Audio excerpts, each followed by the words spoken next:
Hello નમસ્કાર મિત્રો, એસઆરવી farming બ્લોગમાં તમારું હાર્દિક સ્વાગત છે। તો મિત્રો આજે આપણે બીજા ખેતરે આવ્યા છીએ, એટલે કે આપણા સમલરાવાળા ખેતરે આવ્યા છીએ।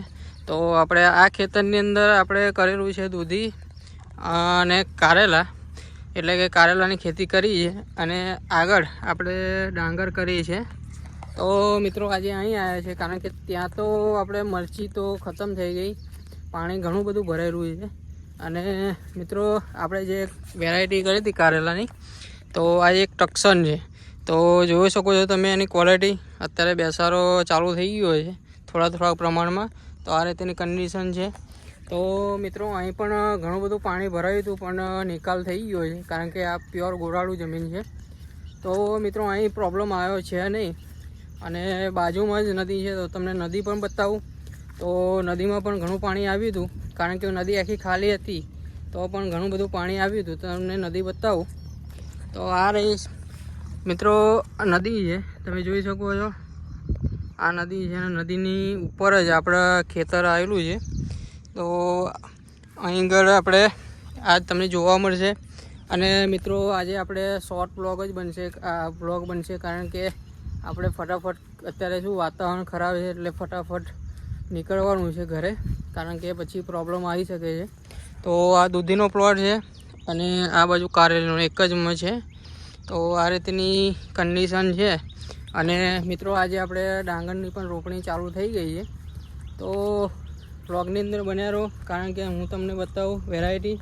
તો મિત્રો જો તમારે પણ કારેલાની ખેતી કરવી હોય તો આ વેરાયટી કરી શકો છો તમે। એની ફ્રૂટ ક્વોલિટી, કાંકર એ જોઈ શકો છો।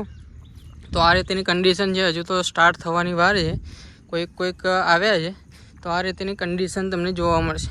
અને આગળ આપણે ડાંગરની રોપણી થઈ ગઈ છે 15 દિવસની અંદર। તો મિત્રો બ્લોગની અંદર બન્યા રહીજો। તો આ રીતેનું ખેતર આપણું છે, તો આ રીતની સિસ્ટમ છે। તો મિત્રો તમને ત્યાં તો આપણે મરચાંના પાકની અંદર ઘણું બધું નુકસાન આવ્યું છે કારણ કે પાણી 7 દિવસથી વરસાદ પડે છે એટલે પાણી ઘણું ભરેલું છે। તો પારા જે બેડ બનાવે તો એ આ રીતે ધોવાઈ ગયા છે, અને એ પણ પાણી તો ભરાયેલું જ હતું પણ એનો નિકાલ કરી નાખ્યો છે। તો આ રીતેની કન્ડિશન થઈ છે। તો હવે આગળ જોઈએ કે વરસાદ બંધ થયા પછી શું ત્યાં કરીએ, તો એ બતાવીશું તમને। તો ત્યાં સુધી વ્લોગની અંદર બનાવી રહેજો, અને આ આપણે ચેનલને એસઆરવી ફાર્મિંગ વ્લોગને ફટાફટ સબસ્ક્રાઈબ કરી નાખજો, જેથી કરીને નવા વ્લોગ તમને મળતા રહે ખેતીને લગતા। અને વ્લોગને લાઇક કરી દેજો અને તમારા મિત્રોને શેર કરવાનું ભૂલતા નહીં। તો મિત્રો જોઈ શકો છો અહીંથી પાણી આપણે કાઢ્યું હતું, તો આ એક વેણ પડી ગઈ છે, અહીંથી નીકળ્યું હતું। તો એટલું બધું પાણી ભરાયું હતું, નદીમાં અંદર પાણી પણ અત્યારે જ છે। તો મિત્રો હવે આપણે કદાચ જોઈએ ડાંગરનું પણ તમને વ્લોગ બતાવે કે ડાંગરની કન્ડિશન શું છે।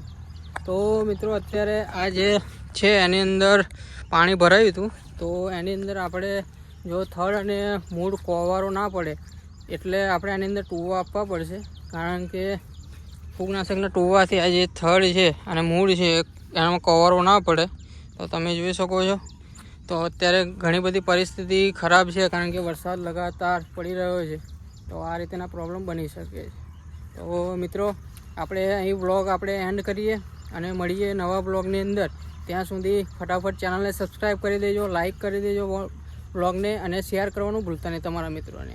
ધન્યવાદ।